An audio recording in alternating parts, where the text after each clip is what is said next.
That was easier to make than I thought it'd be. Huh? Does that mean you were able to hide the notebook? Yeah. I hid it right here in this drawer.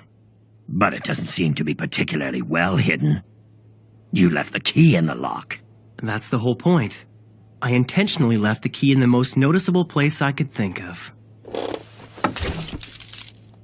Isn't that just a regular diary? That's what it is. I'm guessing that once most people find the diary inside my desk, that'll probably satisfy their curiosity.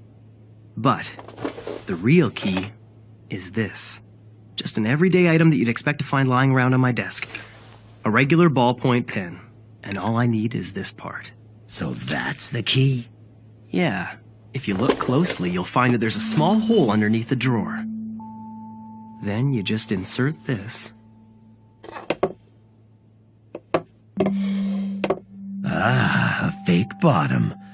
The diary will distract most people, so I doubt anyone will find it. But that's not all. Oh? Even if someone figures out that there's a fake base, I've set things up so that there's no way they could get their hands on the notebook.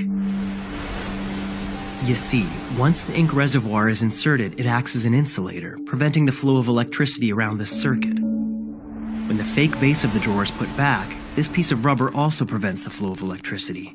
However, if someone were to try and force the bottom of the drawer open, the circuit would connect, and that would ignite the gasoline contained in this thin plastic casing, instantly setting the notebook on fire.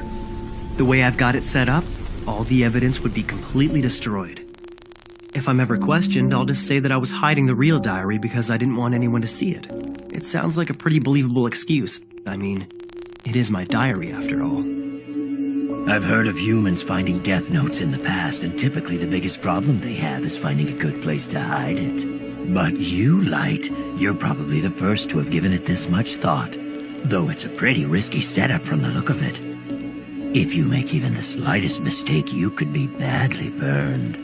Risky? You say the strangest things sometimes, Ayuk. This whole thing has been a risk since the very beginning, from the moment I obtained the death note. I'm sorry, but compared to that, this doesn't even qualify as a risk to me. In fact, it actually protects me. It all comes down to a choice. Would I prefer to be executed or deal with a little house fire?